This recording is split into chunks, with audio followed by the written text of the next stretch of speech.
c'est sûr qu'avec un Patrick Fluck qui évolue maintenant souvent dans l'axe aussi, on a un joueur qui est capable de position pour la redécouvrir ici.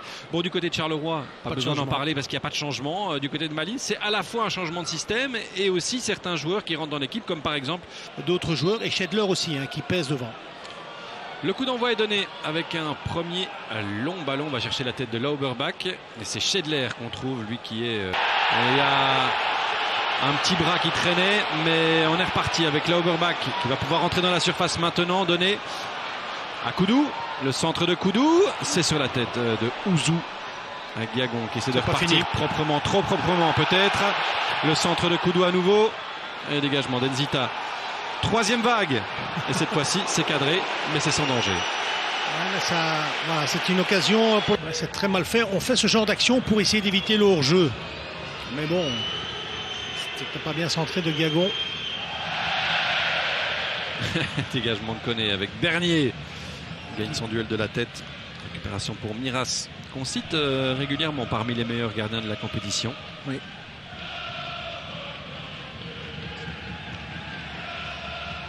Servet, on l'a dit, sur un flanc, ça n'est pas dans ses habitudes. Le centre de Servet. Il y a personne. Ça c'est Koudou qui doit marquer. Oui. 1-0 pour Malines. Un ballon qui traîne au deuxième poteau. Et Koudou qui arrive pour son troisième but de la saison. Ça c'est pratiquement trop facile pour les Malinois. Ouais, la première fois que Servet utilise son pied gauche dans ce positionnement qui est le sien aujourd'hui. Le centre, on va le voir, est très très bon. Ça passe devant tout le monde. Après, on va voir aussi où est positionné Nzita. Voilà, ici, voilà, contrôle. On rentre dans le jeu. Et là, il est tout seul là-bas de l'autre côté. Gagon qui fait pas le travail défensif. Ouais, et Nzita qui passe à côté de son intervention aussi. Ouais, il était obligé de rentrer Nzita pour être là. Et donc il n'y a personne. De Salifou qui parvient à trouver une solution sur l'aile droite avec Lauberbach. Nzita devant lui, l'arrivée d'Emrapti. Il y a une faute. Non, pas de faute.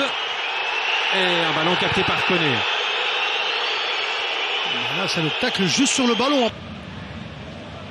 Ils ne vont pas jouer à deux ici, non. On va jouer directement. Et voilà, on vient dans le petit rectangle maintenant. C'est pas mal donné. Et ça termine juste au-dessus du but de Koné. Bien fait, on va le voir, il passe devant, il dévie cette balle. Malheureusement pour lui, elle est un petit peu haute. Ouais, c'est Amar qui ouais, met c'est ça Amar, ouais. Juste au-dessus. Ouais, belle balle. Ouais, magnifique d'Emrapti. C'est bien emmené de la part de Servet aussi, qui a encore la possibilité de centrer chez Koudou. La remise en retrait. Rapti à côté du but. Mais ça méritait un but. C'était magnifique de A à Z, cette phase. Titraoui, Van Brederode. Et c'est terminé pour cette première période. Malines qui mène au score et c'est plutôt logique. Oui, c'est plutôt logique. Ça aurait pu même être 2-0. Charleroi va devoir se reprendre parce que dans la... Bon, voilà, au moins on ne pourra pas reprocher à Rick Demille de tenter quelque chose après la première mi-temps qui était trop faible. Enfin, à 3, on est quand même plus souvent à 5, j'ai l'impression. Quand vous êtes à 3, en perte de balle, vous êtes pratiquement toujours à 5. Blum, le centre, il est pas mal ce centre avec Fluck qui a une occasion de marquer. Eh bien non, parce que Salifou est encore là. Là, il y va encore, regardez ça. Et il est passé, Salifou, c'est bien fait. Situation de déséquilibre. Il l'a pas vu. Il lui manque ce petit geste-là pour... 12 sur 12, c'est compliqué. C'est 4 victoires d'affilée. 4 victoires d'affilée, oui. Pour certaines équipes, c'est compliqué. Ouais, mais regardez Saint-Tron qui en est à 15 sur 15, par exemple. Pleine confiance. Attention là. Oh, ça arrive et ça finit à côté du but.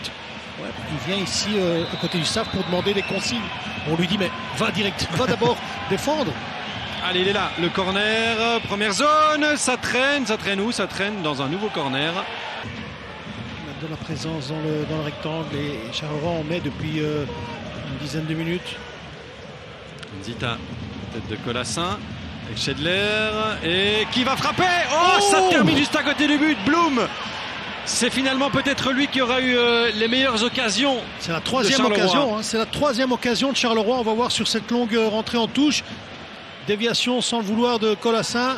Schedler qui ramène. Et là, il est battu. C'est imprenable ce genre de frappe.